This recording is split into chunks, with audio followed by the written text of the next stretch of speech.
it's Rebecca here from Precious Pages Papercraft, and today I'm designing a layout for my creative scrapbook using the July main kit. And this month the main kit features Maggie Holmes Woodland Grove collection. So lots of lovely floral patterns and foliage and butterflies and things, so really pretty collection. And I've selected two patterned papers here that I thought would work really nicely with my photo.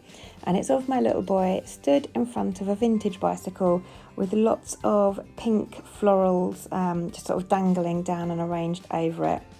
It was just something we came across in a shopping centre one day, and he wanted some pictures next to it, so I thought it would work really nicely. So I selected this gorgeous floral pattern, you can see the reverse of it at the moment, and that's going to sit on top of the green grid design paper that you can see here.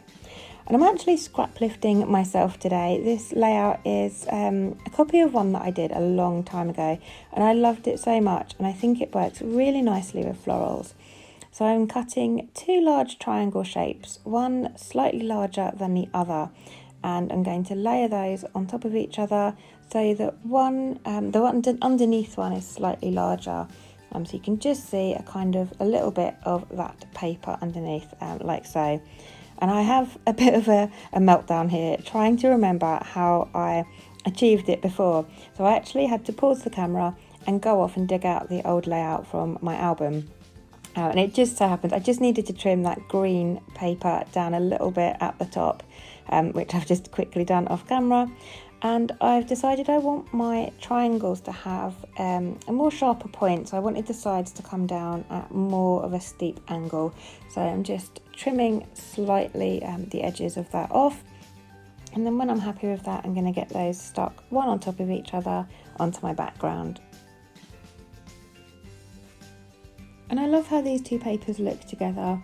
That floral paper would be fantastic for fussy cutting, but I wanted to use it as it is for this layout.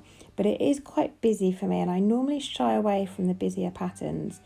So by using just a small section of it and layering it on top of a patterned paper that sort of reads more of a solid, it's less patterned, it's just that grid design.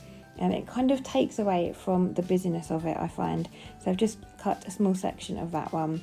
I'm just going to layer them up and then get on to embellishing. And I like to bring in a little bit of texture to my layout by distressing all the edges of pretty much everything, actually. It's something I first watched people do when I very first started scrapbooking. And I was like, why would you do that to a paper? Why would you ruin such a gorgeous paper? And then I tried it once, and I was like, oh, I actually like this. And now I do it pretty much all the time. It's just something that I can't get away from. And if I don't do it, it just feels a bit unfinished and bugs me. But I do love the texture it brings to a page. And now I find if I don't distress an edge, it feels unfinished to me. So I've just used the blade of my scissors and gone around all those edges, bringing in a little bit of texture. If you've got an edge distressing tool, you can always use one of those as well. I do have a couple kicking about, but the blades have gone a little bit blunt now, so the blade of my scissors works just as well. And I've got those patterned triangles stuck down flat to my background now, and I'm going to come in and get my title on before I embellish, because I want to make sure I leave room for it. And I'm going to stick to the kind of pink and green theme for this layout. So I'm going to use that lovely pale pink All My Love title from the Puffy Stickers sheet.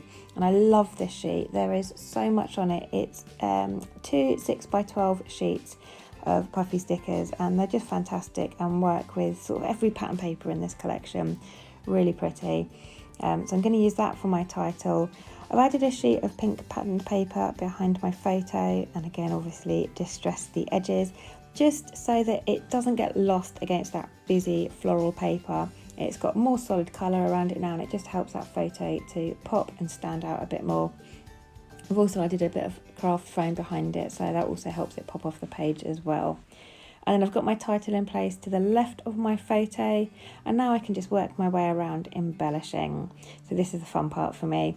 So I'm using some of the florals from the ephemera pack, and this ephemera pack is fantastic. We get this with the kit this month, and we also get the 12x12 sticker sheet as well. It comes folded into two parts. But the ephemera pack I'm using here, you get 45 pieces in that, and it's all florals, leaves and butterflies. You've got some that are foiled, and then you've got some that are just pure gold foil, really, not just a foiled detail, but actually gold embellishments. So they're lovely and add a bit of sparkle to the page. So I've pulled out all of the pink florals and some of the green sort of foliage. Also a couple of the yellow leaves as well, because a lot of the florals in this collection have yellow centres, as do the the flowers in my photo. You can't really see it on camera here, but I thought that was a little nice touch, having a little bit of yellow but not too much. And it also works well with the gold bits I'm going to bring in as well.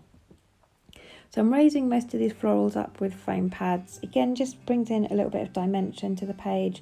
Love using foam behind pretty much almost everything. Pattern papers generally get stuck flat to my background, and then anything that sits on top of them will be raised up with foam. And the larger things like my photos, I will use the A4 craft foam that I've got, and I cut it down. And then smaller things like this, I just use my little square foam pads.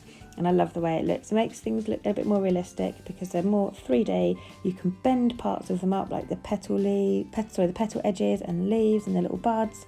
It just kind of brings the layout to life, and I really love the effect it gives. And I'm almost done here. I don't want to overload the page and make it look too busy. I am a lover of white space on my layouts, which means if I kind of embellish a bit more minimally, I get loads of layouts out of each kit. I think I've made 6 layouts with this kit so far, and I've got loads more left that I can make. So you can get lots of layouts out of the kits from my creative scrapbook. They are very generous, which is fantastic. And then just off camera, you'll notice I did a couple of little fussy cut butterflies and some sequins just to finish off. And that's me done. So here's the final photos for you. I hope you've enjoyed this layout and it gives you some inspiration. I'll leave some links below to the My Creative Scrapbook website where you can sign up for your kit. There are 4 kits every month to choose from. So if the main kit isn't your thing, there are 3 other kits for you. So head on over and take a look, and head over to the website on the Design Team gallery, and you can see all the layouts that the design team have made with the July kits. So lots of inspiration to be found there. But thanks very much for joining me. I hope you've enjoyed this, and I'll see you next time.